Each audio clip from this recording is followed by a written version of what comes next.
Welcome back to Loud Little Ducky. We are going to talk about a case that I want to start covering. I think it's a topic that's uncomfortable. Um, and it's a topic that has strong opinions. And this might end up being a case where the law and our beliefs morally don't align. And what I want is y'all's opinions on this case.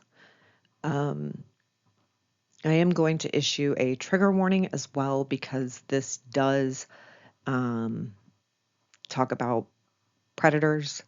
It talks about minors and SA or ARPing.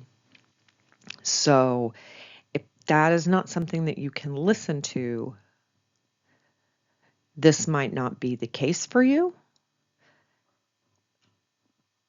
But I want to hear your thoughts on this. And so today we're going to go over a post from this Arkansas dad that faces murder charges for killing his minor daughter's alleged abuser or predator, a PDF file, if you will. And so this is the case of Aaron Spencer. And so let's dive in and look at what they are saying. So his wife says on June 14th of 2025, "It has been a hard 8 months, silently fighting battles we were unprepared for. In those early days, we had very limited understanding of the magnitude of what we were facing. What happened to our child starting in the spring of 2024, so it's been going on a year, basically, since this is 2025. When she was, well, no, because it's been 8. Anyways, okay. When she was just 13, was horrifying and traumatic for all who loved her. She is a quiet, homeschooled child who at the time spent more days than not helping care for her dying grandpa. It was also hard work, and when presented with the opportunity to spend some time in a safe place, quote unquote, I allowed her to take much needed break on days when we weren't busy to be with friends that were family. Deep in my soul, they were family, and I trusted she was safe. She wasn't." So, this child is 13, and I'm going to tell you right now, if I see comments that blame the 13-year-old for what happened, you're gone. I have no tolerance for it because someone might say, well, she's old enough to know better. She knows right from wrong. She chose to go there and to keep going there. The thing is, when you are 13, which is still a child, 8th grade, 9th grade, still a child, teenager,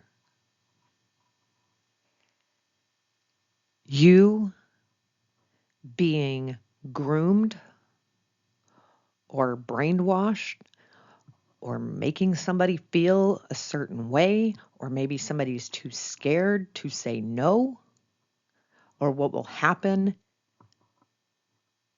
if she speaks up. You have no idea. But you know who did? The grown ass man in this case. And I'm not talking about Aaron Spencer. So if you are going to say anything negative about this 13-year-old, don't, or leave. Because I'm not tolerating it.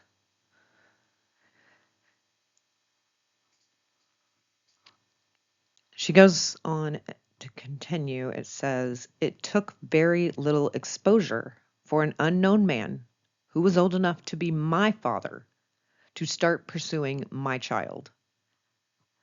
So this man was old enough to be the mother of this 13-year-old girl's dad. In other words, the 13-year-old's grandfather. This monster was an opportunist and started grooming my then 13-year-old via text. In July of 2024, we were informed by a family member that our now 14-year-old child had confided that she had been ARPed. Immediately, we asked our child what happened, and she explained that this man, who was a stranger to us, had assaulted her multiple times. So her mother sent her somewhere where she thought she was safe, people that she thought she could trust and have her daughter's best interest. And then somebody started letting this guy come around that the parents didn't know and started doing this to this little girl. We let the law run its course, and we were promised along the way that this isn't 20 years ago. Yeah, we take this stuff very seriously. We don't allow this anymore like we did 20 years ago.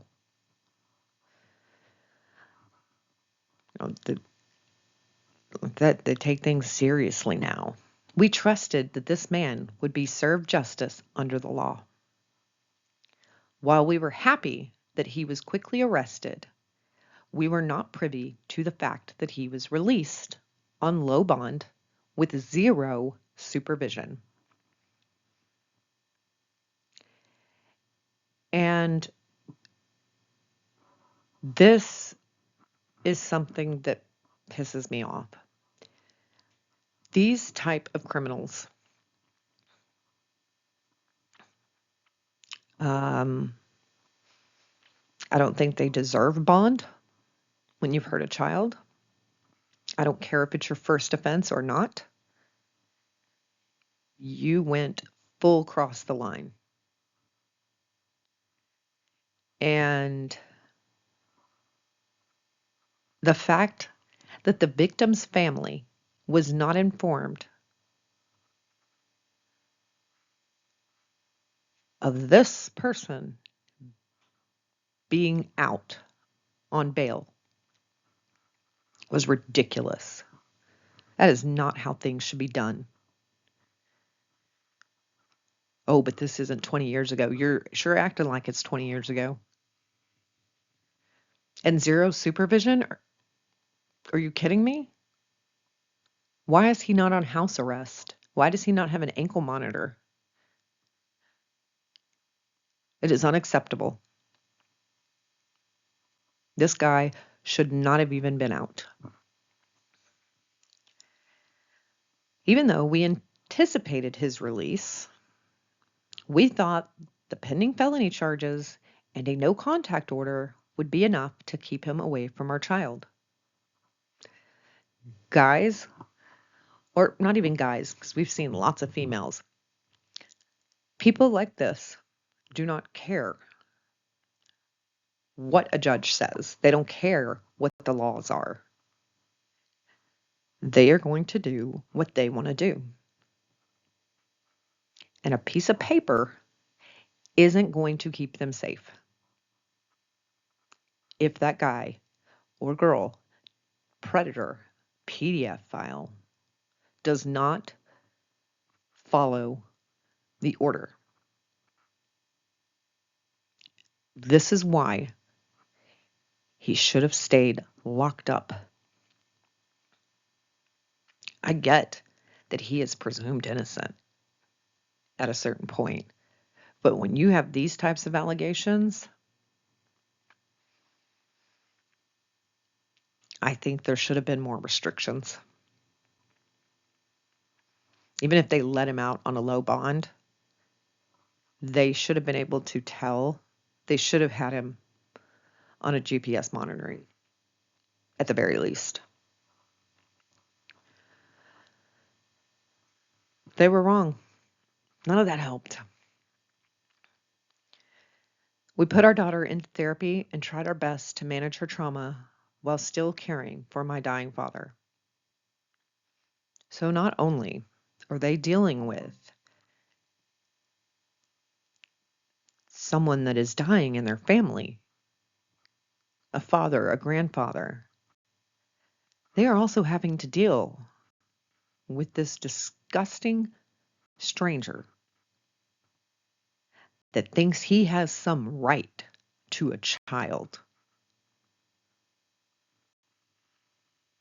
It's just absolutely horrible. When we were awakened by our daughter's dog in the middle of the night on October 8th, my first thought was that our child was sick. This happened at about 1 a.m. in the morning.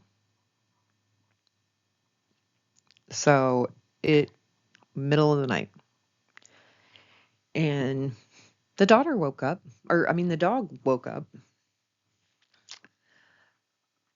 And so the mom says she woke her husband up and asked him to check on her. What happened next is burned into my very being. He called out from her room that she was missing. So the dog alerts the parents, basically. They go and check on her, and she's gone at 1 a.m. in the morning. Immediately, all the lights in the house were on. We were calling for her inside the house, then outside. I called our son and our niece, the only people who may have known where she had gone. They didn't know where she had gone, and neither did they. So I called 911 immediately. As my husband left to go looking for her with no direction in mind, only a prayer of finding her. My sister-in-law then sent us a picture of a Cash App payment for DoorDash from the predator to our daughter and niece a day or two prior.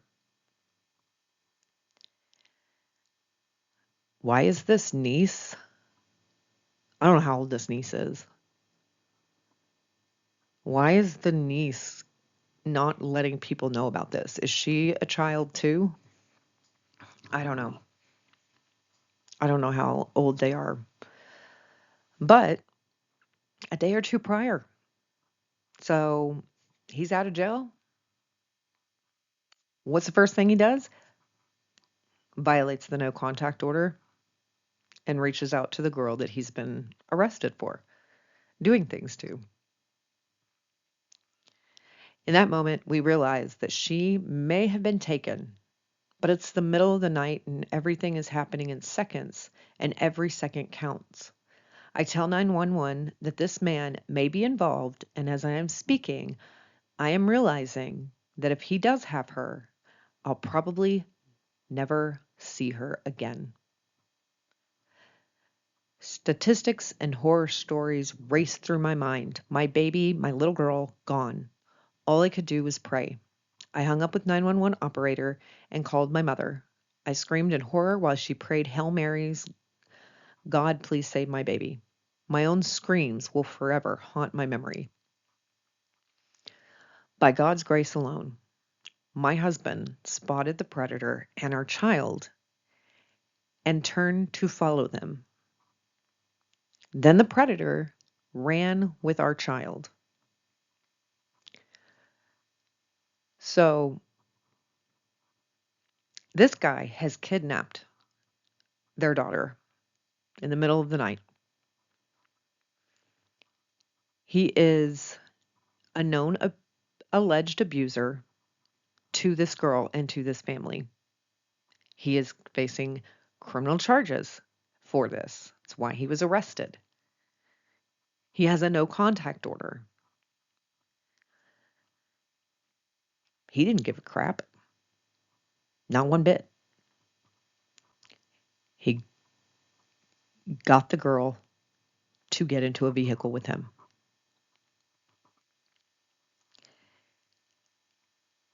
And, I wish she wouldn't have. But she's a child. He's a grown adult. He knows what he's doing is wrong. And this guy, in the process of kidnapping their daughter, the dad finds them, tries to get this guy to stop and hand over his child. And then, all of a sudden, this guy has basically now taken this child hostage. No telling what this guy is going to do. And you don't know if he's just going to go and fulfill a sick fantasy with her, or if he's going to kill her because she is the one that put him in jail in his mind. It's her fault that he ended up in jail. It's her fault he was caught in his world. And so now, who knows if he's going to make her pay for that, and he's maybe going to kill her or chain her up somewhere wherever he lives. You don't know. But your daughter is in danger, imminent danger in this moment, right? What would you do? She says, thanks to my husband's quick and courageous actions, our child was saved that night. I have no doubt that if it weren't for God and my husband, I would have never seen my child again. So this guy, the dad, decides to shoot the PDF file that kidnapped his child in the middle of the night, that was already facing multiple charges for things that he has done to this girl. And so it's a claim of self-defense, because you have to be in fear for your life or somebody else's life is in imminent danger. And he was running with that child. He had taken off with that child. And you need to stop him from doing that. Well, the man dies. The PDF file dies when the dad shot him. Personally, I say good riddance. That's me. I'm sorry. That's my opinion. But I also don't agree with vigilante type killing.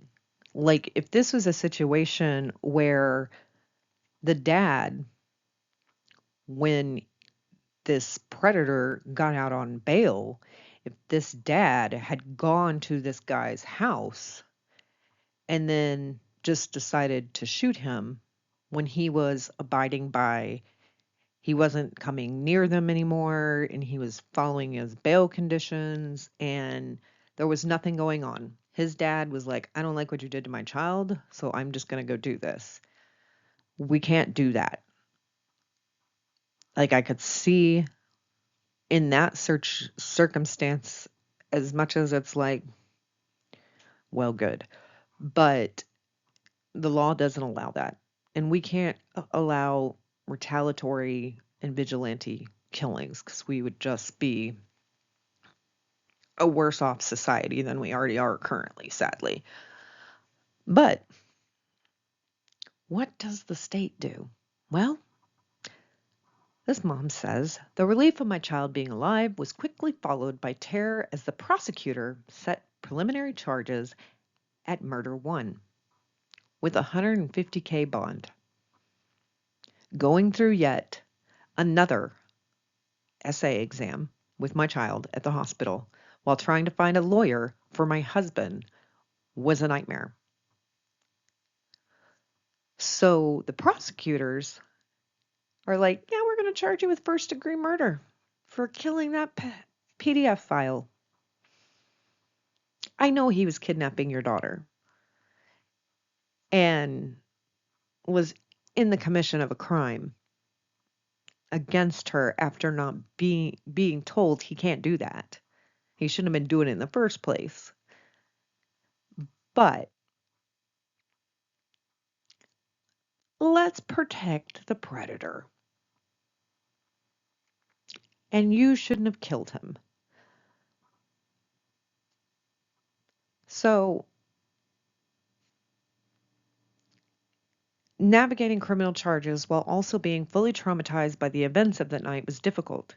It quickly made its way through social media, and with the support of our community, we attained the very best lawyers, and Aaron was released on bond. So that's great. He's out on bond.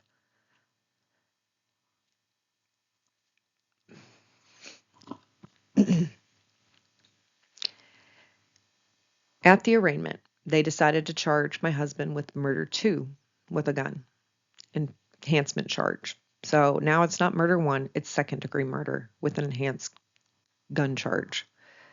Then immediately, the same judge who released this monster into the community to continue his reign of terror on our child placed us and seemingly the whole world under an unconstitutional gag order. Now, we hear about gag orders in many cases, especially high profile cases. And usually it's on the attorneys, like the state, the prosecutors, all of that. They can't comment, we'll see how it folds out in court, or, and the defense attorneys, like they can't talk about the case. Now, if the defendant, in this case, Aaron Spencer, wants to go tell his story and get his story out there and talk to people, he's allowed to.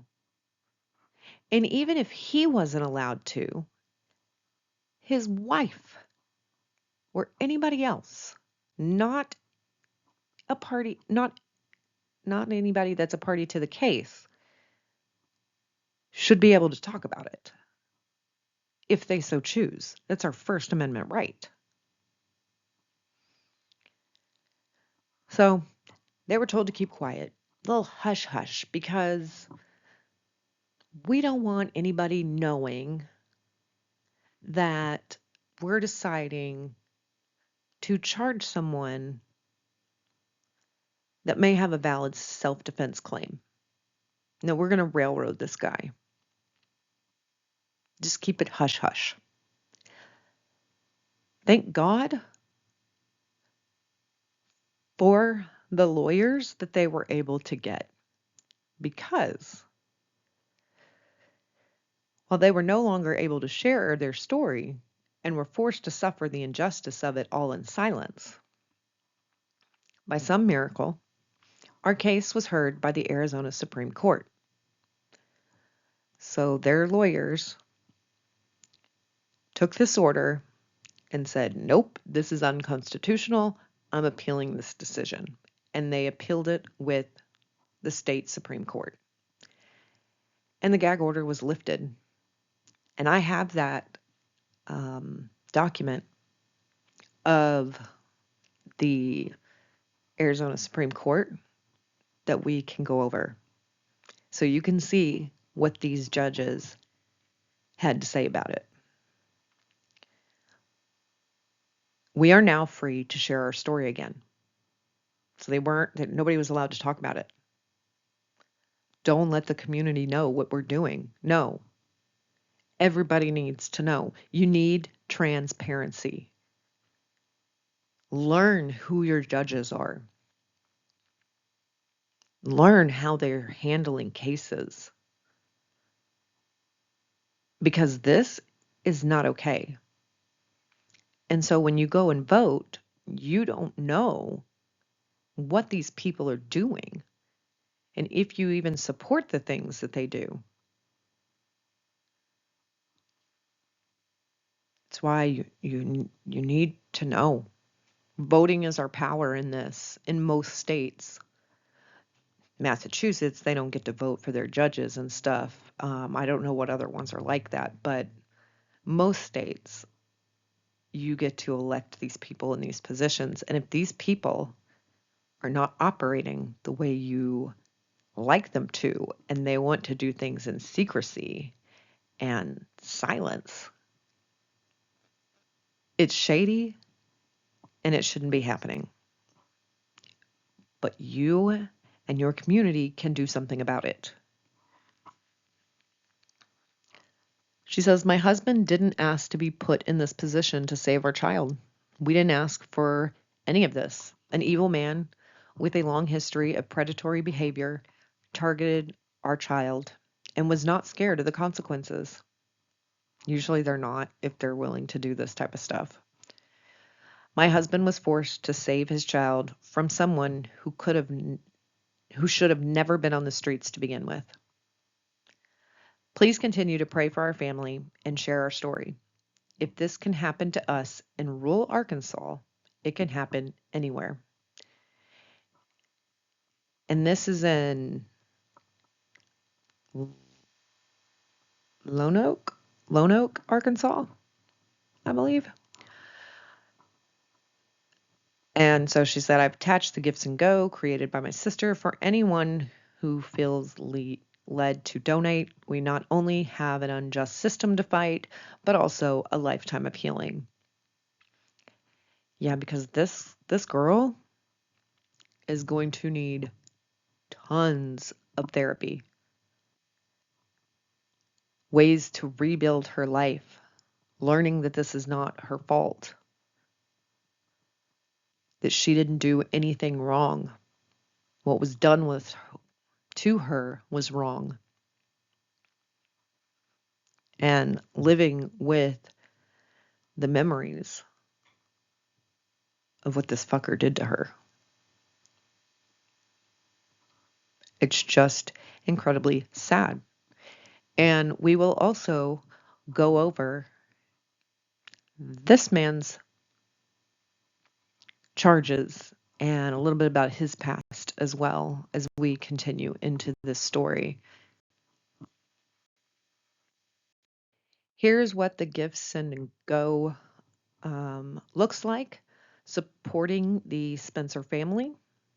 And the campaign was done for her sister and her brother-in-law, Aaron. And so I will have the link to this in the description box. If you feel like you want to, it's available. And I hope you go down this road with me. Because while the facts of the case are awful, it's a good case to look at. What the judicial system what they are doing in this particular place. Is this stuff happening other places? Will they drop the charges against Aaron Spencer with media? Or are they going to take this all the way to trial? And if they do, can they find a jury that is going to say, nope, Aaron Spencer shouldn't have killed the PDF file? That predator should not have been killed at that moment. Or are they going to say not guilty? It was self-defense. He didn't do anything wrong. I would have done the same thing. Is that how they're going to feel? Then the other option is that even if the law says that it was broke, but they're like, I don't care what the law is. The jurors could think that. I'm not convicting this guy. I'm not sending this guy to prison for killing the person he did. And so they vote not guilty, not caring what the law was, jury nullification. Now, we don't want that, but with the facts that are out right now, it seems to me it's self-defense. And this man was protecting his daughter from a monster, while the monster was in the process of being a monster. Let me know your thoughts down below. I can't wait to hear them, and I hope to see you in future videos.